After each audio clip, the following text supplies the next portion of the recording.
Here is Noodler's Polar Blood Falls, a red ink.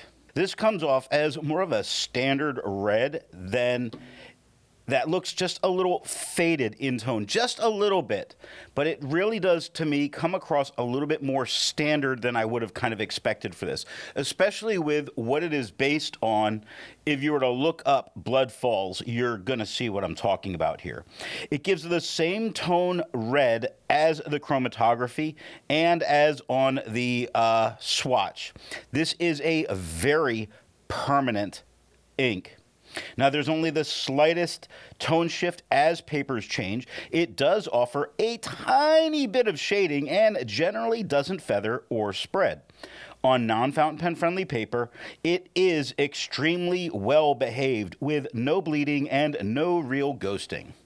Now, while red isn't my thing, the great performance on non-fountain pen friendly paper has me considering a bottle, as this red tone isn't exactly like anything you would find in a ballpoint, and its permanent makes it really good for grading. The pen for today is a Jinhao 10 capless with a fine nib. Now that we know what I think of this ink, let's see how I got there by looking at the first writing sample done on Clairfontaine. We can see in tone why I'm calling it a fairly standard red that is in itself just a little bit faded in tone. Now this is very nice in what I'm seeing. It's not screaming and obnoxious as a red, but it does look just a bit towards standard for me.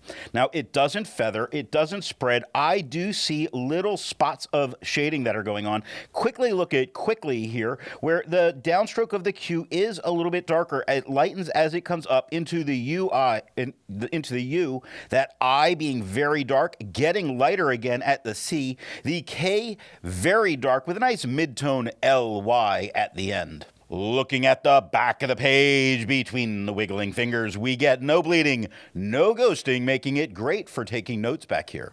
Noodler's makes more than just one ink. So let's take a look at a few other inks from Noodler's. Here is Noodler's Walnut. Here is Noodler's Bay State Cape Cod Cranberry. Here is Noodler's Nightshade. Here is Noodler's Violet. The second writing sample is done in a Portage Reporter notebook. The first thing that we can see here is the tone is just a little bit lighter than it is on the Clairfontaine. Not that that's going to matter a whole lot. I don't think you would notice if this was not side by side.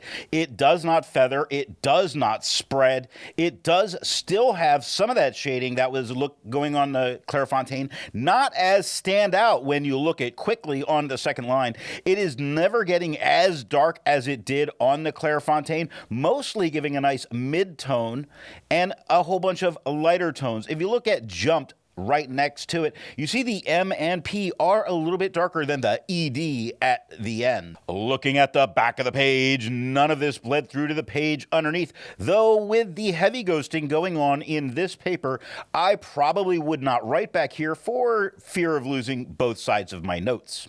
There's a lot to be learned by doing multiple chromatographies. The one on the left is done the way it's supposed to be done. A line of ink is put down to immediately put into water to show the separation of those colors making the ink. Now the one on the right is marked with a D. This is allowed to dry for 10 minutes before it's put into water. The third writing sample is done in a national brand Steno notebook.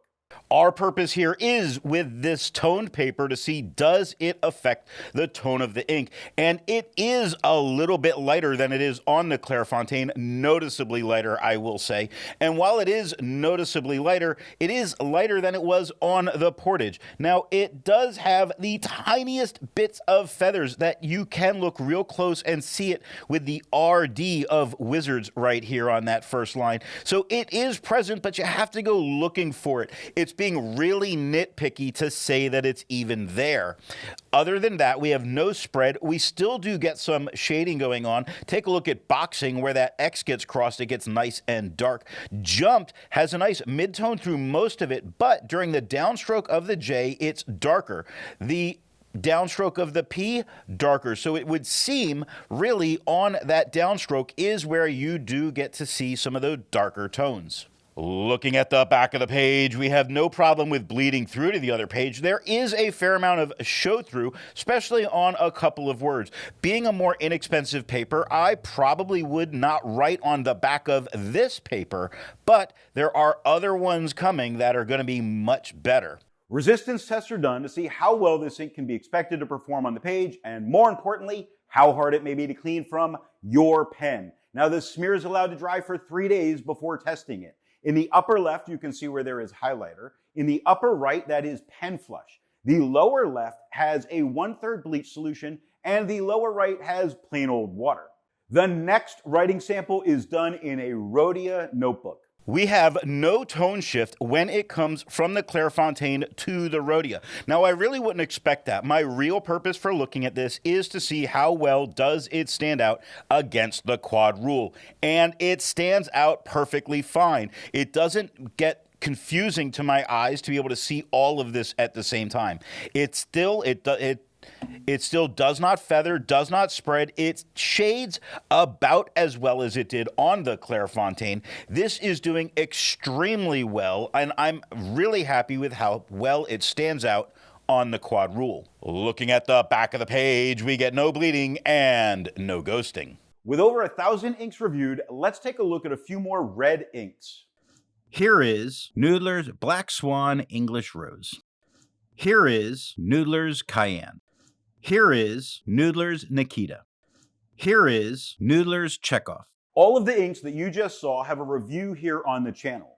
Now, the next writing sample is done in a composition lab notebook. The tone on this paper is very close to the tone that we had on the Clairfontaine, only slightly faded, which is pretty impressive to me. This paper, I know, has a tendency to make inks look a bit faded, and it is a little bit more faded, but not as much as I would have expected. No feather, no spread.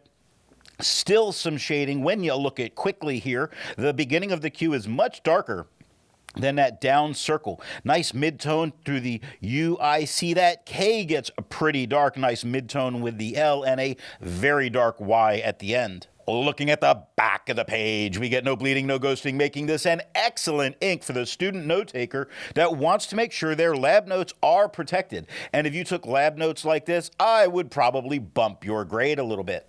While it's nice to see inks that are in the same color family, I prefer to find inks that complement the color on the page.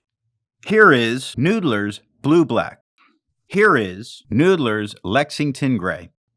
Here is Noodler's Blue Eel. Here is Noodler's Polar Black.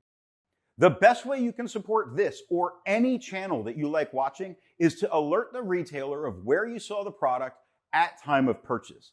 Now, the last writing sample is done on 20-pound copy paper.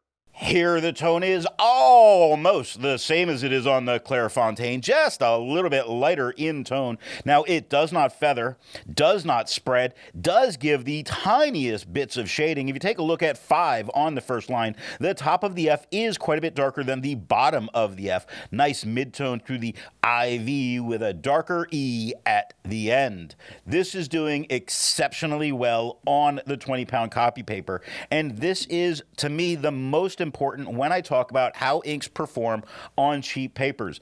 I know that most people aren't going to use that National Steno pad. I know that most people aren't going to use that Reporter notebook, but the cheap 20-pound copy paper, I know that this is the one we're going to get the most contact with. Looking at the back of the page, no bleeding, no ghosting. You could probably write back here, this is an amazing ink to use on copy paper. So what nib and pen do I think are going to give the best writing experience with this ink?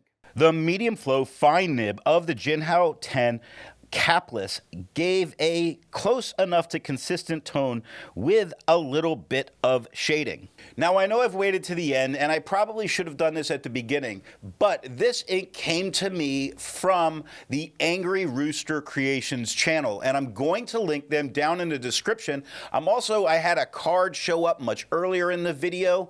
They did an excellent review, and you should check them out to give credit where credit is due. I believe I had the right choice in the medium flow fine, as it made sure to keep any aggression that might have happened to a minimum. And that's just because I've seen some aggressiveness when it comes to dealing with the polar inks. So if you have to use the copy paper very regularly, then I say go for a medium flow fine. I hope you got something out of this video, and thanks for watching.